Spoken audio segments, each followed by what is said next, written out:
ধূমপান এবং মদ্যপান স্বাস্থ্যের জন্য ক্ষতিকারক। Cigarette smoking and consumption of alcohol are injurious to health. Team গল্প গুজবের পক্ষ থেকে জানানো হচ্ছে যে আমরা কোনো রকমের কুসংস্কার এবং অন্ধবিশ্বাসকে প্রাধান্য দিই না। যে সমস্ত গল্পের নাট্যরূপ আপনারা শুনে থাকেন তার পুরোটাই লেখক এবং লেখিকার কল্পনাপ্রসূত এবং শুধুমাত্র ভৌতিক আবহ এবং রোমাঞ্চকর পরিবেশ তৈরি করার জন্যই সেই সমস্ত মুহূর্তগুলির অবতারণা করা হয়ে থাকে। এর সঙ্গে বাস্তবে কোনো ঘটনার কোনো রকম সম্পর্ক নেই। তা সত্ত্বেও যদি সেই সমস্ত ঘটনার সাথে বাস্তবের কোনো ঘটনার কোনো মিল পাওয়া যায় তা নিতান্তই কাকতালীয় এবং অনিচ্ছাকৃত। ধন্যবাদ।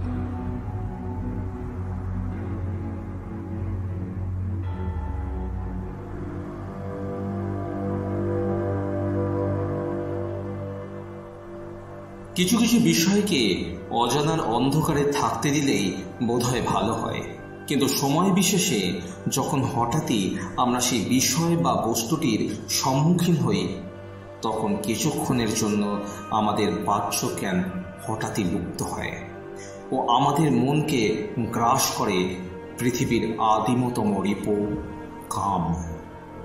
আর সেই সুযোগে আমাদের সামনে থাকা সেই বস্তুটি নিজের আসল রূপ পরিগ্রহ করে, যা প্রচণ্ড ভয়ঙ্কর ও হাড়হিম করা। আমাদের আজকের নিবেদন প্রখ্যাত লেখক আবির রায়ের কলমে এক হাড়হিম করা ভয়ের গল্প ডাকিনী। আজকের গল্পটি কঠোরভাবে প্রাপ্ত মনস্কদের জন্য। গল্পটির মধ্যে লেখক আবির রায় পিরিয়ডিক্যাল সময় ও প্রেক্ষাপটকে খুব নিপুণ শৈলীতে ফুটিয়ে তুলেছেন। আমাদের এই নিবেদনে ওনার সহযোগিতা পেয়ে আমরা টিম গল্পগুজব ভীষণভাবে আপ্লুত। গল্পের ভাষা রূপান্তরণে, নাট্যরূপ ও সংলাপ সংযোজনে বরসা, গল্প পাঠে ও বিক্রমের চরিত্রে দীপঙ্কর দেব, অন্যান্য চরিত্রে অমিত, গীতিকা ও বরসা, শব্দ সংযোজন, মাস্টারিং ও আবহ Sayak Chattopadhyay, web session studio, poster design Surya, visual graphics Sutradhar ও সমগ্র নির্দেশনায় সোমদর্শী। শুরু হচ্ছে আমাদের আজকের নিবেদন, গ্রাম বাংলার পটভূমিকায় রচিত এক হাড়হিম করা ভৌতিক গল্প ডাকিনী। শুনতে থাকুন শ্রোতা বন্ধুরা।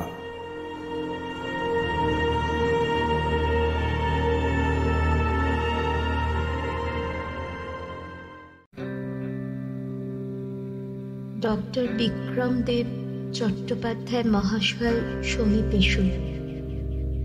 ডাক্তারবাবু নমস্কার জানবেন। আমি হুগলি জেলার চুঁচুড়া সংলগ্ন কুসুমপুর থেকে লিখছি। চিঠি মারফত আপনাকে যোগাযোগ করছি বলে আমার সমস্যাটিকে কম গুরুত্বের ভাববেন না।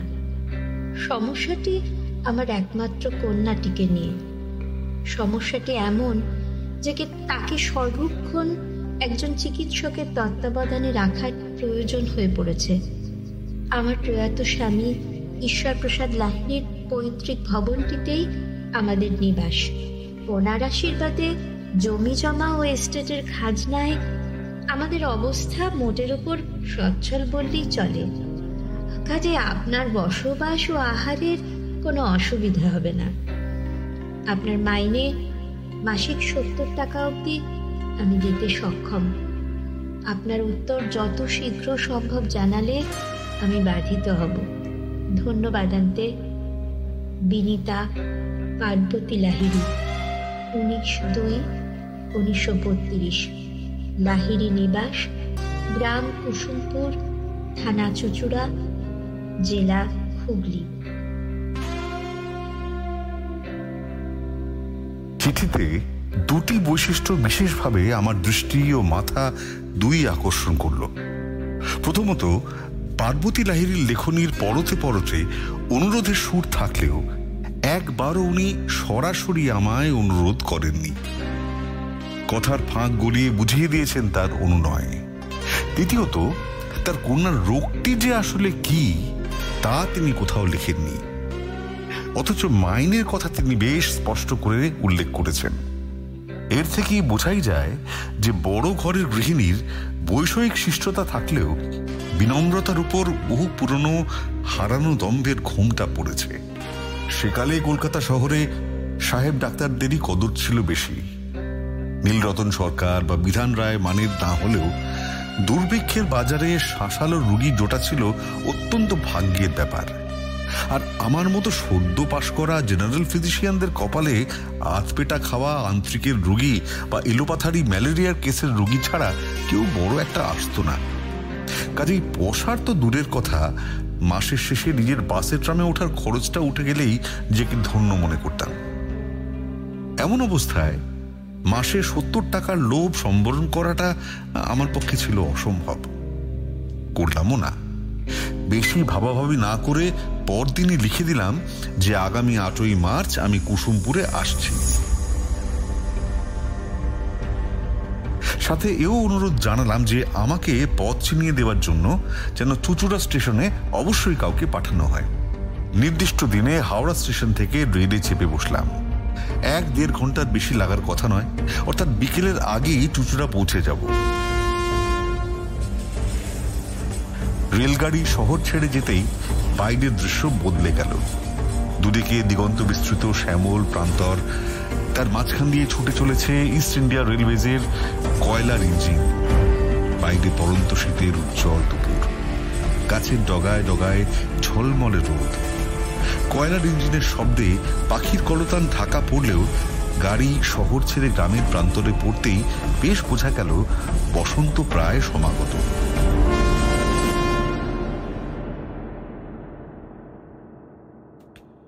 চুচুড়ায় যখন গাড়ি থামল তখন প্রায় বিকেল 5:30। পশ্চিমের আকাশের লাল আভাটুকু ছাড়া বাকি আকাশটা গাঢ় নীলাভ হয়ে গিয়েছে। আমার সাথে কয়েকজন নামলো বটে, কিন্তু তারা সকলেই এদিক ওদিক থেকে মাঠের মধ্যে অন্ধকারে অদৃশ্য হয়ে গেল। আমি দিশাহীন পথিকের মতো আমার ট্রাঙ্কটি নিয়ে টিকিট ঘরের দিকে তাকিয়ে দাঁড়িয়ে রইলাম। 1/2 ঘন্টা খানেক কেটে যাওয়ার পরেও যখন কারুকে দেখতে পেলাম না, তখন নিজেই স্টেশন থেকে বের হয়ে টিকিট ঘরের কিরানিটিকে জিজ্ঞেস করলাম, ভায়া কুসুমপুর কোন পথে পড়বে? লোকটি স্টেশন লাগোয়া আমবাগানে ঘেরা একটি আধো অন্ধকার রাস্তা দেখিয়ে দিল। লাহিড়ি গিন্নির আক্কেল সম্বন্ধে আমার মনে যে অশ্রদ্ধার বীজটি বপন হয়ে গিয়েছিল, এখান থেকেই কুসুমপুরের দূরত্ব শুনে সেইটি থেকে অঙ্কুর গজিয়ে গেল। এরা কি তাহলে আমার চিঠি পায়নি? এই অন্ধকারে একা একা 2 ক্রোশ পথ পাড়ি দেওয়া যে বিপদকে আলিঙ্গনের আহ্বান দেওয়া, তা বেশ বুঝতে পারছিলাম। রাতটা হয়তো স্টেশনে কাটাতে হতো যদি না এক স্থানীয় কৃষক চুচুড়া হাটে বেচাকেনা সেরে নিজের গরুর গাড়িটি নিয়ে কুসুমপুরের পথে ফিরত। তিনি সহৃদয়ভাবে আমাকে কুসুমপুরে পৌঁছে দিলেন। আমি তাকে একটি টাকা কৃতজ্ঞতা স্বরূপ দিতে গেলে সে হাত জোর করে বলল, ডাক্তারের কাছ থেকে একটি পয়সা নিয়ে সে নিজের পাপ বাড়াতে পারবে না। যাওয়ার আগে আমাকে দেখিয়ে দিল সামনে গিয়ে বাম দিকে লাহিড়ী নিবাসের ফটক পড়বে। শ্যাওলা ধরা বিরাট ফটক পার হতেই শুরু হলো শ্যাওড়া আর কাঁঠালের বাগান। তার তলা থেকে নুড়ি বিছানো রাস্তা চলে গিয়েছে আঁধারের বুক চিতে। ঠিক কতটা জমির উপর ওই বাড়িটি তৈরি তা এই সন্ধ্যার অন্ধকারে আন্দাজ করার কঠিন ছিল, কিন্তু কম করে হলেও 1 বিঘের কম হবে না। ধীরে ধীরে ঘন ছায়ায় ঘেরা গাছপালার ফাঁক থেকে সাদা বাড়ির দালানটিকে উঁকি মারতে দেখা গেল। বাড়ি না বলে প্রাসাদ বললেই বোধহয় ঠিক হয়, যদিও অনাদর ও অবহেলায় বিভিন্ন জায়গায় রং চটে গিয়েছে বা সিমেন্টের কারুকার্য করা থামগুলির বিভিন্ন জায়গায় ফাটল ধরেছে। তবু এই সন্ধ্যের অন্ধকারেও ভগ্নদশায় রুগ্ন ভবনটির প্রতিটি কোণা থেকেও ঐতিহ্য যেন ঝরে পড়ছে।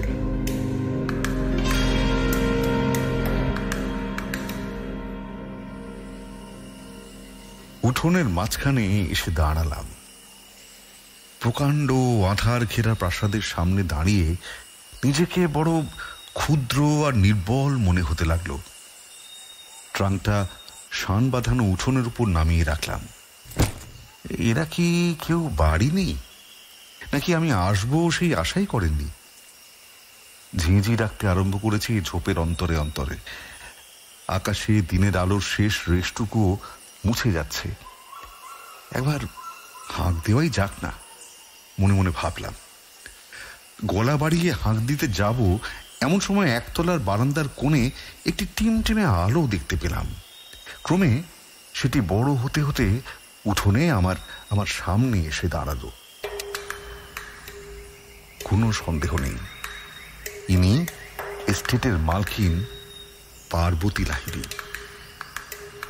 হাতের লণ্ঠনটি নামিয়ে রেখে খানিকক্ষণ আমার দিকে অপলকভাবে তাকিয়ে থেকে হঠাৎ ধরে যাওয়া কণ্ঠে বললেন, আরে মশাই, আসুন আসুন, আপনি আসবেন আমি ভাবতেই পারিনি। কিন্তু আমি তো চিঠিতে... হ্যাঁ, সে চিঠি তো পেয়েছিলাম, কিন্তু মেয়েটার দিন দিন যা... ওনার গলা ভিজে এলো। চট করে নিজেকে সামলে নিয়ে বললেন, বংশীকে বলেছিলাম স্টেশনে যেতে, কিন্তু ওর আবার আজ শরীরটা তেমন, আমার পক্ষে তো আর...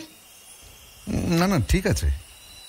আমি কথা কেটে বললাম, আমি পথ চিনে চলে আসতে পেরেছি, কোনো অসুবিধা হয়নি। গৃহকর্ত্রীর বয়স আন্দাজ 50, কিন্তু চুলে অনেক বেশি পাক ধরেছে, আর মুখে বলিরেখার সংখ্যাও বেমানান রকমের বেশি। পরনে বৈধব্যের মানানসই সফেদ শাড়ি, খালি পা, কিন্তু মুখে আভিজাত্যের ঔজ্জ্বল্য সুস্পষ্ট। আয়ুর ভারে কোমর ঈষৎ বেঁকে গেলেও এককালে তিনি যে দীর্ঘাঙ্গী ছিলেন তা বোঝাই যায়। নিজেকে সামলে উনি লণ্ঠনটি তুলে নিলেন। আপনি আসুন। আমি গৃহস্বামিনীকে অনুসরণ করলাম। বাড়ির বাম দিকে পেঁচানো সিঁড়ি উঠে গেছে। ফাটল ধরা দেওয়ালে কত নাম না জানা মানুষের প্রতিকৃতি। ছবিগুলি সময়ের নিয়মে আর অবহেলায় কালো হয়ে প্রায় অদৃশ্য হয়ে গিয়েছে। এসব দেখে মনে এক অদ্ভুত সন্দেহ উপস্থিত হলো, এরা 70 টাকা মাইনে দিতে পারবে তো? এককালে যে প্রতিপত্তি ছিল সে বিষয়ে সন্দেহ না থাকলেও এখন যে এই পরিবারটির অবস্থা খুব সুখকর নয় তা বোঝার জন্য আমার চেয়ে বেশি বুদ্ধির প্রয়োজন নেই। দোতলার সার দিয়ে একের পর এক ঘর, তাদেরই একটি উনি আঁচলের চাবি দিয়ে খুলে দিলেন।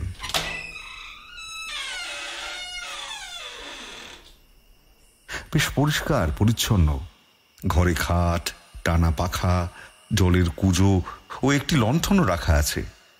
বোঝাই যায় আমার আগমনের জন্যই ঘরটিকে তৈরি করে রাখা হয়েছে। আমি ট্রাঙ্কটি রেখে আমার গৃহস্বামিনীকে অনুসরণ করলাম।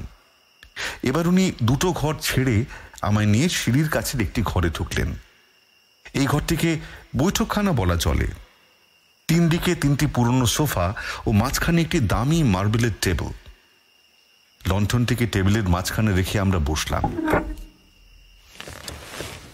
আপনাকে এত দূর থেকে টেনে আনলাম, এর জন্য আমি সত্যি খুব দুঃখিত ডাক্তারবাবু। এইসব ভাববেন না, আমি একজন পেশাদার ডাক্তার। রোগীর চিকিৎসার জন্য আমাকে যে কোনো জায়গায় যেতে হতে পারে, আর আমি অনুগ্রহের জন্য নয়, স্রেফ পেশার খাতিরেই এখানে এসেছি। এই একটি বাক্যে আমি বুঝিয়ে দিলাম যে যদি আমার পর্যাপ্ত পারিশ্রমিক দেওয়ার অবস্থা না থাকে তাহলে যেন আমায় আগে থেকেই তা বলে দেওয়া হয়। তা তো বটেই। লাহিড়ী গিন্নি ঘাড় নাড়লেন। হ্যাঁ, এবার যদি আমায় রোগীর বিষয়ে বলেন। অমূলক কথায় সময় নষ্ট করবার লোক আমি নই। প্রৌঢ়া কিছুক্ষণ চুপ থেকে বলতে আরম্ভ করলেন। আমার মেয়ের জন্ম কলকাতাতে, আজ থেকে 27 বছর আগে। জন্মানোর পরই ডাক্তার বলে দিয়েছিলেন যে তার জীবন আর 5 জনের থেকে আলাদাই হবে। সময়ে সময়ে নানান রকম উপসর্গও দেখা দেবে, হয়ও তাই। 5 বছর বয়স থেকেই জানেন তাকে মাঝে মাঝে শ্বাসযন্ত্রজনিত কারণে অসুস্থ হয়ে পড়তে হয়। এরপর দেখা দেয় শরীরে রক্তাল্পতা। 13 বছর বয়সে যখন তার শরীর জানান দেয় যে আমার মেয়ে এখন শিশু থেকে কিশোরী হয়েছে, প্রথমবার এত রক্তপাত হয় যে পঞ্চম দিনের পর সে 3 দিন অজ্ঞান হয়ে পড়ে থাকে জানেন। সন্তান ধারণের ক্ষেত্রে তার বাধা আছে বলে তার বিয়ে দেওয়া সম্ভব হয়ে ওঠেনি, কিন্তু এখন ব্যাপার এমন দাঁড়িয়েছে যে শ্বাসকষ্ট, রক্তাল্পতা তো ছিলই, আর তার সাথে আবার যোগ হয়েছে স্নায়ুর চাপ। যে কোনো ব্যাপারে আর 5 জনের থেকে উত্তেজনা তার কিন্তু অনেক বেশি হয়। কখনো কখনো আমায় রেগে মারতে ওঠে জানেন, কখনো আবার নিজের মনে কেঁদে ভাসায়। কখনো খুব দুর্বল, আবার কখনো বা 3 দিন পুরো ঘুমিয়েই কাটিয়ে দেয়। ডাক্তারবাবু, আমি একা মানুষ, ওকে নিয়ে বড়ই বিপদে পড়েছি। কি করে যে বাঁচাবো মেয়েটাকে? বলতে বলতে লাহিড়ী গিন্নির গলা কান্নায় ভিজে এলো। শান্ত হন, শান্ত হন। অমূলক উত্তেজনা বা মুড সুইং হরমোনের কারণের জন্য হয়ে থাকে। স্ত্রী রজজনিত অসুবিধে থাকলে হরমোনের তারতম্যে গোলমাল হওয়ার সম্ভাবনা প্রবল। যদিও আপনি ওকে একবার কোনো ভালো স্ত্রীরোগ বিশেষজ্ঞকে দেখালে পারতেন, কিন্তু এও তো ঠিক যে ভালো স্ত্রীরোগ বিশেষজ্ঞ আপনি কলকাতায়ও কটা পাবেন বলা শক্ত। মফস্বলে তো পাওয়ার কোনো প্রশ্নই নেই। ওকে ওকে একবার দেখা যায়? ও একতলায় নিজের ঘরেই আছে। আপনি আসার আগে ঘুমিয়েছিল। ও, তাহলে কাল সকালই বরং দেখা যাবে। এই অন্ধকারে চোখ বা নখের রং এমনিতেই বুঝবো না। অ্যানিমিক রোগীর জন্য যা বোঝা অত্যন্ত জরুরি। আচ্ছা, ও সকালে ওঠে কখন? ও ভোরে উঠে স্নান সেরে পুজো দেয়। আপনি ওঠার আগে ওকে আমি তুলে দেব। এখন আপনি সকাল সকাল ওকে পরীক্ষা করে নিতে পারবেন। বেশ, তাই হবে। কোন লাহিড়ী গিন্নি উঠে গেলেন, সাথে আমি উঠলাম। আপনার খাবারটা কখন ঘরে পাঠাবো ডাক্তারবাবু? 8:30। বেশ, শুভরাত্রি। আমি ঘর থেকে বাইরে এসে দাঁড়ালাম। উনি তালা দিতে দিতে বললেন, আপনি ঘরে চলে যেতে পারেন, আমি কিছু মনে করব না তাতে। বলে শান্ত পায়ে সিঁড়ি দিয়ে নেমে গেলেন। দেখে ভালো লাগলো যে বাড়িতে কোনো চতুর্থ ব্যক্তিও আছে।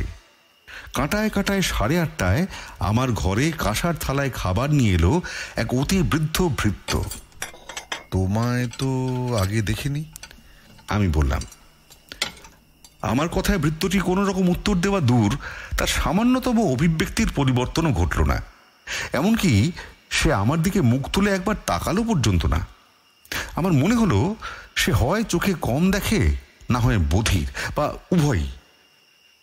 দামি চালের ভাত, বিউলির ডাল আর টাটকা কাতলা মাছের ঝোল খেয়ে শীতের অনুভূতি গায়ে মেখে অচেনা জায়গাতেও ঘুম খুব ভালো হলো।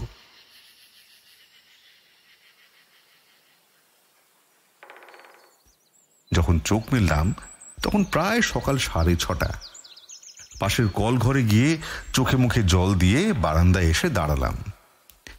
শীতের মরা রোদে বাগানটা ঝলমল করছে।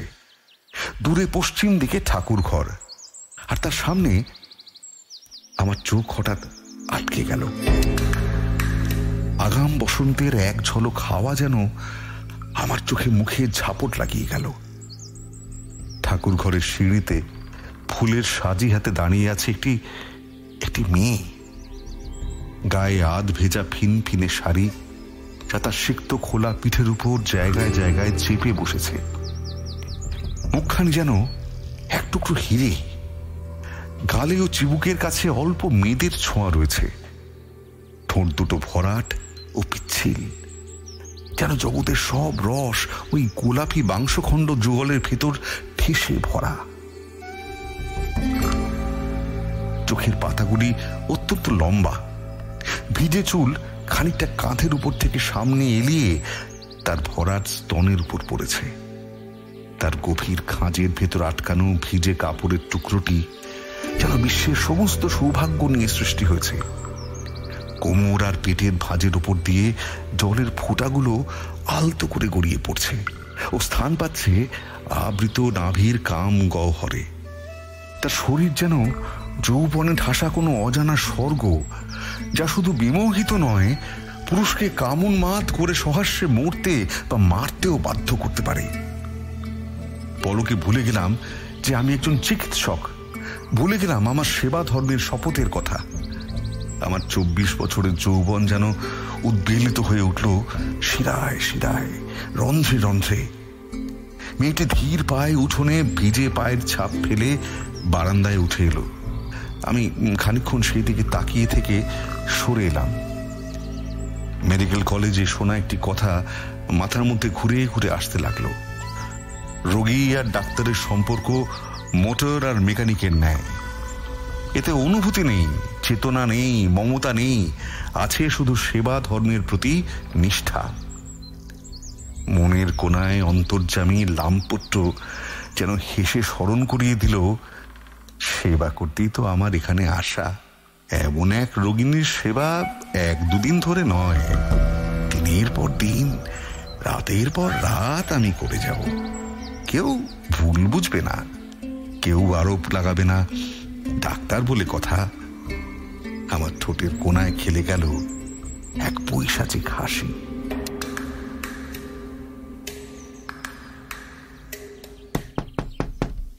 একতলার পূব দিকের ঘরের দরজায় আলতো টোকা দিলাম। দরজা স্রেফ ভেজানো ছিল, তবুও ভদ্রতার খাতিরে টোকা না দিলেই নয়। ললনা দরজা খুলল। সকালে দেখা শাড়িটি ছেড়ে এখন অন্য একটি লাল কাপড় পরিহিতা সে। শাড়ির রংটি যেন তার অঙ্গে অঙ্গে অগ্নিসম উত্তাপ জাগিয়ে তুলেছে। বলুন। তার গলার স্বর ভরাট ও সুস্পষ্ট। তাতে এতটুকু বাৎসল্য নেই, বরং তা যেন যৌবনের পরিপক্কতায় টইটুম্বুর। আমি কাল এখানে এসেছি। আপনার চিকিৎসার জন্য আপনার মা আমাকে ডেকে পাঠিয়েছে। কাল রাত হয়ে গিয়েছিল বলে আপনাকে আর বিরক্ত করিনি। আজ যদি একবার একটু পরীক্ষা করতে দেন। মেয়েটি নিঃশব্দে একবার ওপর থেকে নিচ অব্দি আমায় দেখে নিয়ে পথ ছেড়ে দিল। আমি তার পেছন পেছন ঘরে প্রবেশ করলাম। বেশ পরিচ্ছন্ন ঘর। আপনাকে সকালে চা দেওয়া হয়েছে? ভেজা চুল ঝাড়তে ঝাড়তে প্রশ্ন করল মেয়েটি। আগে হ্যাঁ, আপনার মা সকালেই আমাকে নিয়ে আপনার কাছে আসতে চাইছিলেন। আমি ওনাকে বললাম ব্যস্ত না হতে, আমি সময় করে ঠিক দেখে নেব। আর তখন আপনি সদ্য ঠাকুরঘর থেকে ফিরছিলেন। অত সকালে আপনাকে বিরক্ত করাটা। মায়ের বয়স হয়েছে, উনি আমায় নিয়ে একটু বেশি চিন্তা করেন। আমি মনে করি না আমার জন্য 24 ঘন্টার মোতায়েন করা ডাক্তারের কোনো প্রয়োজন আছে।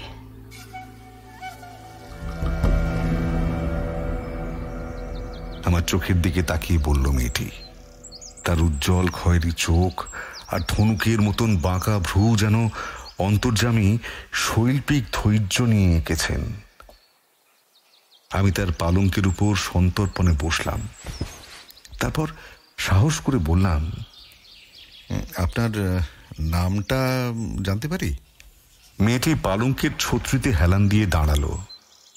আমার মুখের দিকে তাকিয়ে ঠিক করে হেসে জবাব দিল, লোহিতা। আমি একটা লম্বা শ্বাস টেনে বললাম, লোহিতা দেবী, এবার যদি একবার আমাকে দেখতে দেন। খিলখিল করে হেসে উঠল লোহিতা।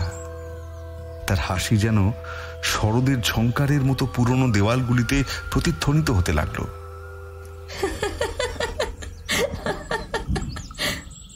থাক না ডাক্তারবাবু, রোগীকে অত সম্মান নাই বা দিলেন, শুধু লোহিতা বলেই ডাকুন। তারপর একটু থেমে বলল, শোভ। কথাটা যেন ছ্যাত করে আমার বুকে ছেঁকা লাগিয়ে দিল। আমি বললাম, শো। লোহিতা তার দীর্ঘ শরীরটাকে এলিয়ে দিল বিছানায়। চুলগুলো মেঘের মতো বিছানা জুড়ে ছড়িয়ে গেল। তার চোখ ও জিভ দেখে বুঝলাম সে সত্যিই রক্তাল্পতায় ভুগছে। হাতের পালস নেওয়ার সময় তার আঙুলগুলো যেন আমার কবজি জড়াতে গিয়েও জড়ালো না। তার পালস অনেকটাই ঢিমে, সম্ভবত নিম্নমুখী রক্তচাপের কারণে। এবার স্টেথোটি বার করলাম, বললাম, জোরে জোরে শ্বাস নিন। লোহিতা বুক ভরে শ্বাস নিল। তার প্রাচুর্যে ঠাসা বক্ষদ্বয় উথলে উঠল ঊর্ধ্বপানে। আমি আলতো হাতে স্টেথোটি চেপে ধরলাম তার বাম দিকের স্তনের উপর। পরক্ষণই আমার পায়ের নখ থেকে মাথার চুল অবধি যেন বিদ্যুৎ খেলে গেল। আমার সমস্ত রক্ত ছুটে গিয়ে আমার পৌরুষ জ্বালামুখীর ন্যায় জাগ্রত করল। লোহিতা আরেকবার নিঃশ্বাস দিল। আমার হাতটি নেমে এসে আবার উঠে গেল। বেশ বুঝতে পারছিলাম আমার ডাক্তারি বিদ্যা লোপ পেয়ে সেই স্থানে চেপে বসেছে এক অশুভ উন্মত্ত বাসনা। কাঁপা কাঁপা হাতে স্টেথোটি সরিয়ে নিলাম। ইশারায় উঠতে বললাম লোহিতাকে। কি বুঝলেন ডাক্তারবাবু? না, তেমন কিছু না, একটু এই অবজারভেশনে থাকতে হবে আর কি। তোমাদের ভৃত্যটিকে পাঠিয়ে আয়রন আছে এমন কিছু সবজি আর ফল, যেমন পেঁপে, আনারস বা লাল শাক অথবা টাটকা মাছ আনিয়ে রাখতে হবে, আর নিয়মিত খেতে হবে। আমি তো রইলামই। আর আরেকটা কথা। বলুন না। আমায় ডাক্তারবাবু নয়, শুধু বিক্রম বলেই ডাকবে, খুশি হব। কথাটা শুনে লোহিতার মুখের অভিব্যক্তিতে যেই পরিবর্তনটি এলো, সেটি না অবাক, না খুশি, আর না উপলব্ধি বলা চলে। তবু সে কয়েক মুহূর্ত আমার চোখে চোখ রেখে মুখ নামিয়ে নিল। তার ঠোঁটের কোণের হাসির রেখাটা আমার দৃষ্টি এড়াল না।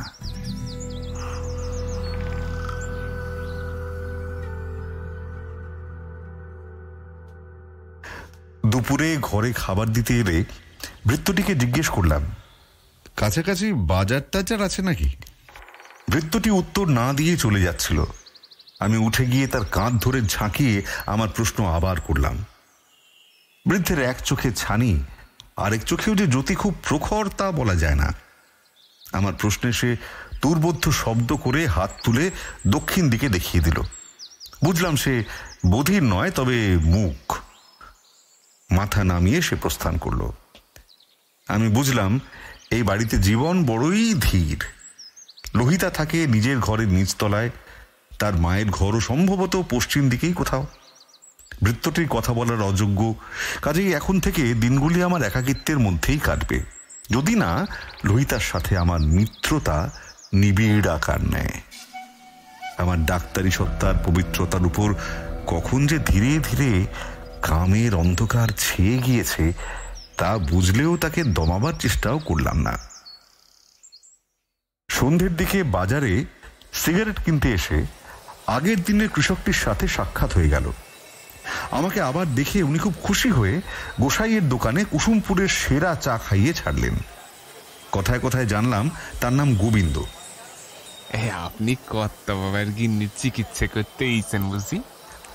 বাসের বেঞ্চের উপর বসে আমি বললাম, না না, উনি বেশ আছেন, আমায় উনি ডেকে পাঠিয়েছেন ওনার মেয়ের জন্য। গোবিন্দর ভ্রু কুঞ্চিত হয়ে গেল। মেয়ে? কই কর্তা বাবার যে মেয়ে আছে তা তো কখনো শুনিনি। আমার খটকা লাগলো। বললাম, তার মেয়ে যে বেশ বড়, বছর 27 বয়স, কলকাতায় জন্ম, এসব কিছুই আপনারা জানেন না? কর্তা বাবা ছিলেন আমাদের ভগবান। আমরা তো জানতাম ওনার কোনো সন্তান হয়নি, এমনকি গিন্নিমা ওনার সাথে কুসুমপুরে থাকতেন না। উনি আমাদের মাঝেই থাকতেন, সুখে দুঃখে পাশে দাঁড়াতেন। গিন্নিমার সাথে সম্পর্ক ভালো ছিল না ওনার। উনি এখানে অসুস্থ হয়ে পড়ায় গ্রামের মানুষ ওনাকে কলকাতায় নিয়ে যায় চিকিৎসার জন্য। তারপর উনি মারা গেলে গিন্নিমা এখানে আসতে আরম্ভ করেন। কিন্তু ওনাদের যে মেয়ে আছে তা তো কখনো শুনিনি। এই আপনি ঠিক জানেন যাকে দেখেছেন সে কর্তা বাবার মেয়ে? আমার কেমন যেন গা শিরশির করতে লাগলো কথাটা শুনে। অজানা মানুষের চিঠিতে স্রেফ টাকার লোভে এত দূরে এসে বিপদে পড়লাম না তো? আসলে ওই বাড়িতে আমি ছাড়া পার্বতী লাহিড়ী, এক বুড়ো চাকর, আর ওই যিনি থাকেন তাকে তো আপনাদের গিন্নিমা তার মেয়ে বলেই পরিচয় দিলেন। আমি কাঁপা কাঁপা স্বরে বললাম, চাকরটা তো 50 বছরের, কর্তা বাবার সময় থেকেই আছে। ওর নাম হইল গিয়া নকুল। গরিব মানুষ, যাওয়ার কোনো জায়গা নেই, তাই ওখানে পড়ে আছে। এছাড়াও বংশী বইলে একজন ব্যান্ডেলের ছেলে গোমস্তার কাজ করছে আজ 2 মাস। কিন্তু ওনার মেয়ের ব্যাপারে তো শুনি নাই। আমি আর কথা বাড়ালাম না। গোবিন্দর থেকে বিদায় নিয়ে লাহিড়ী নিবাসের দিকে পা বাড়ালাম। সন্ধে হয়ে এসেছে, আজ চাঁদ দেখা যাচ্ছে না। মেঘে ঢেকেছে লাহিড়ী নিবাসের মাথার উপরের আকাশ, সেই সাথে মৃদু ঝোড়ো হাওয়া। উঠোনে পা দিয়ে সেই অন্ধকার থমথমে হাভেলির সামনে দাঁড়িয়ে আজ কেমন যেন মনে একটা শিনশিনে আতঙ্কের অনুভব হলো। এরা বাড়িতে এত আলো কম জ্বালায় কেন? এত বৈভবের মধ্যে থেকেও একজন প্রায়ন্ত প্রতিবন্ধী মানুষ ছাড়া আর কোনো বৃত্ত রাখিনি কেন? লোহিতার ব্যাপারে এলাকার মানুষ কেউ জানে না। সে তবে কে? ঈশ্বর প্রসাদের মেয়ে, নাকি পার্বতী অন্য কারোর সাথে কিছু ছিল? ঈশ্বর প্রসাদকে পার্বতী কিছু? ডাক্তারবাবু। চমকে উঠে তাকালাম পেছনে। বারান্দার শেষ প্রান্তে ঝোড়ো হাওয়ায় সাদা শাড়ির আঁচলটা উঠছে। অন্ধকারে দাঁড়িয়ে পার্বতী। আজ তার হাতে লণ্ঠন নেই। কি ভাবছেন?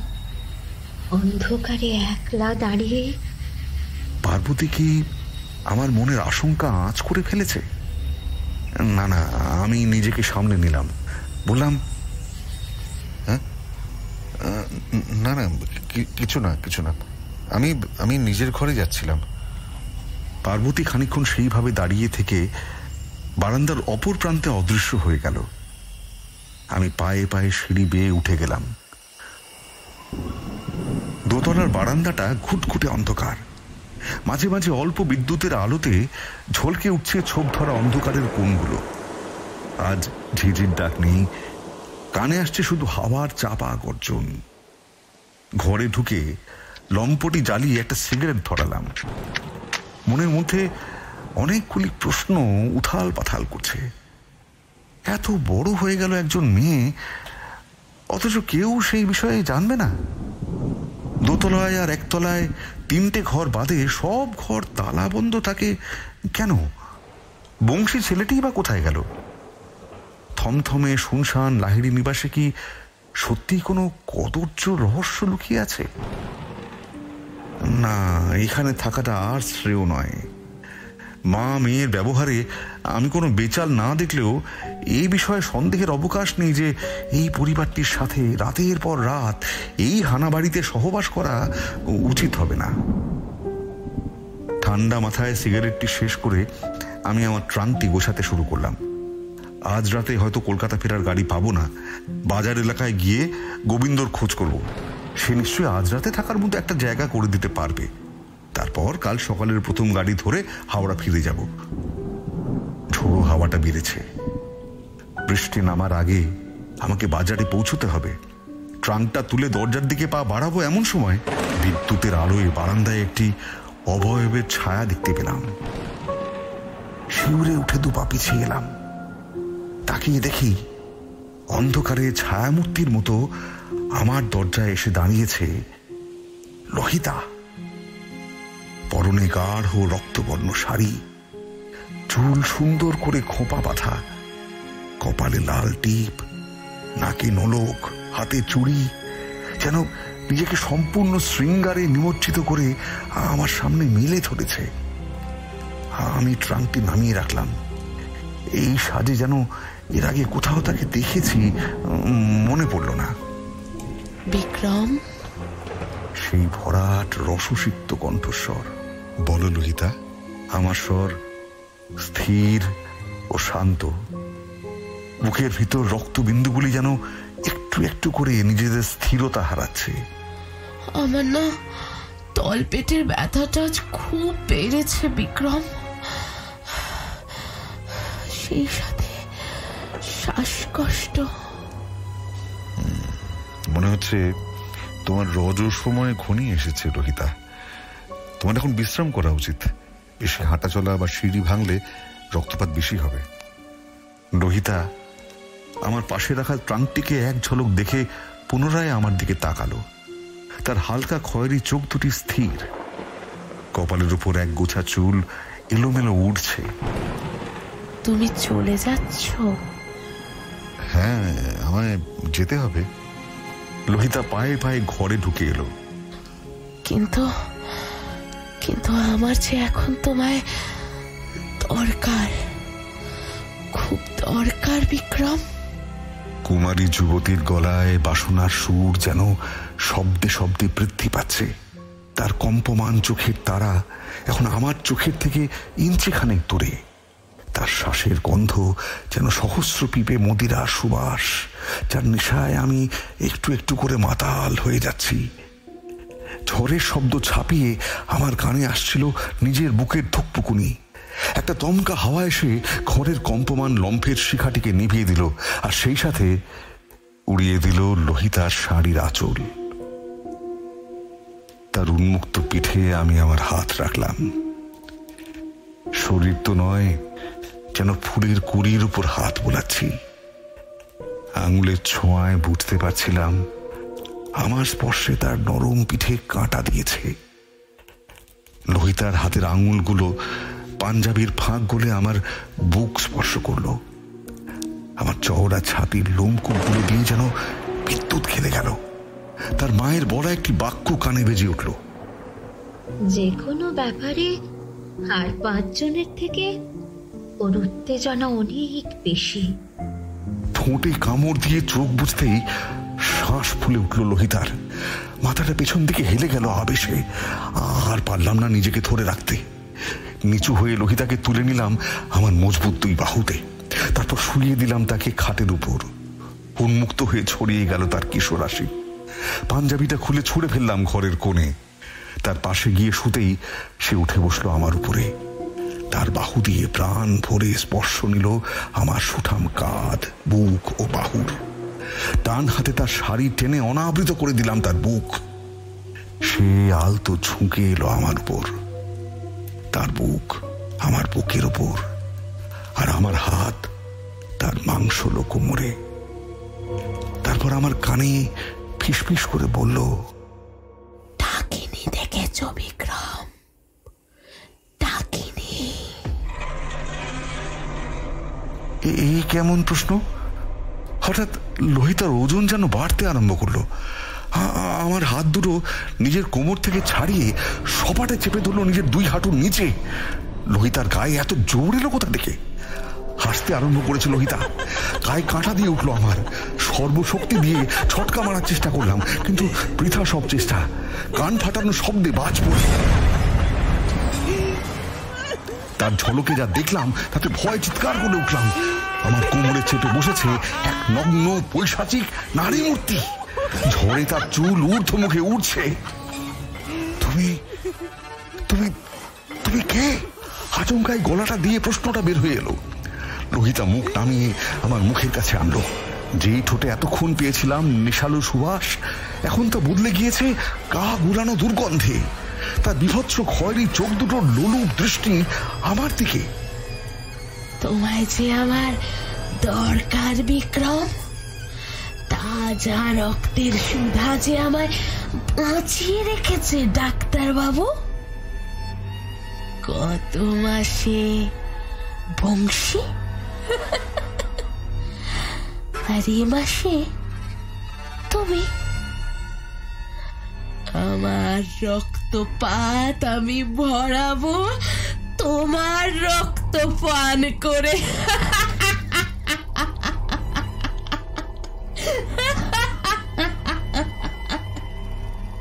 পলকে বদলে গেল লোহিতার রূপ। এ কি? এ কাকে দেখছি? আমার বুকের উপর চেপে বসে আছে পার্বতী লাহিনী। ভয়ানক, বিভৎস আর আর নগ্ন। আর্তনাদ করে উঠলাম আমি, কিন্তু এই বিশাল ডাকিনীপুরীতে আমার আর্তনাদ শোনার মতো কেউ নেই। একবার মনে পড়ল লাল শাড়ি পরিহিতা পুরো শৃঙ্গারে সজ্জিত লোহিতার ছবি কোথায় দেখেছিলাম। প্রথম দিন সিঁড়ি দিয়ে উঠবার সময় দেখা ওই তৈলচিত্রগুলির মধ্যে একটিতে দেখেছিলাম জমিদার গোছের একটি মানুষের পাশে হুবহু এই চেহারার এক মহিলা, অর্থাৎ স্বামী আর স্ত্রী। এই ডাকিনী নিজের যৌবনের রূপ ধরে এতক্ষণ আমায় যৌনতার জালে ফাঁসিয়ে নিজের রক্ততৃষ্ণা মেটাবার সুযোগ করে দিয়েছে। হট্ট হাসিতে কেঁপে উঠল ঘর, গর্জে উঠল বাজ। পার্বতীর জিহাংসা ভরা মুখের ভেতর থেকে বের হয়ে এলো দুটো ছুঁচলো দাঁত। লকলকে জিহ্বাটি ঝুলে পড়লো মুখের ফাঁক দিয়ে। তার চোয়ালটি নেমে এলো আমার গলা লক্ষ্য করে। আমি মৃত্যু ভয় চোখ বুঝলাম। হঠাৎ এক দুর্বোধ্য হুঙ্কারে আমার সম্বিত ফিরল। আমার নজর ঘুরল দরজার দিকে। দেখি সেখানে দাঁড়িয়ে আছে প্রায়ান্ধ বৃদ্ধ ভৃত্যটি, হাতে তার একটি বড় কাটারি। ছানি পড়া চোখেও জ্বলছে ক্রোধের ভাটা। বাঁচাও, বাঁচাও বলে চিৎকার করে উঠলাম। বৃদ্ধ গর্জন করে কাটারিটি মাথার উপর উঠিয়ে ঝাঁপিয়ে পড়লো পার্বতীর উপর। মারতে থাকলো এলোপাথারি কোপের পর কোপ। পার্বতী আমায় ছেড়ে আত্মনাদ করে হুমড়ি খেয়ে পড়লো বৃদ্ধের উপর। আমি এক লাফে উঠে পড়লাম। বৃদ্ধের হাত থেকে কাটারিটি ছিটকে পড়লো মেঝেতে। তারপর আমার কিছু করার আগেই বৃদ্ধ নিজের সমস্ত শক্তি দিয়ে পার্বতীকে চাপটে ধরে পেছনের গড়াহাতবিহীন জানলাটা দিয়ে মারলো ঝাঁপ। টুপ করে দুটো শরীর মাটিতে পড়ার শব্দ। তারপর সব চুপ। আতঙ্কের রেশ না কাটতেই আমি গিয়ে উঁকি মারলাম জানলা দিয়ে। বিদ্যুতের আলোয় দেখলাম 25 ফুট নিচে শান বাঁধানো চাতালের মাঝে ঘাড় মুটকে পড়ে আছে একটি দৈত্য সদৃশ উলঙ্গ নারী শরীর, আর তার পাশে নিথর হয়ে পড়ে আছে নকুল, বিশ্বস্ত নকুল। চোখে মুখে তার প্রশান্তির ছাপ, যে আজ শুধু আমারই প্রাণ বাঁচায়নি, নিজের প্রাণ দিয়ে সাপ মোচন করে গেল তার ভ্রান্ত মনিবের বিধ্বস্ত ঐতিহ্যের।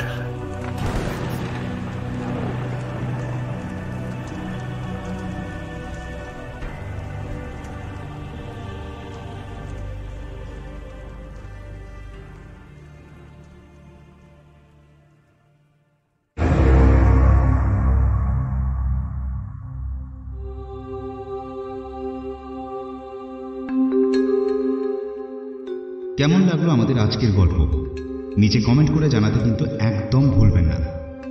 ভালো লাগলে লাইক, শেয়ার এবং কমেন্ট করতে ভুলবেন না। খুব শীঘ্রই আমরা আরও একটি রোমাঞ্চকর গল্প নিয়ে আপনাদের সামনে ফিরে আসছি।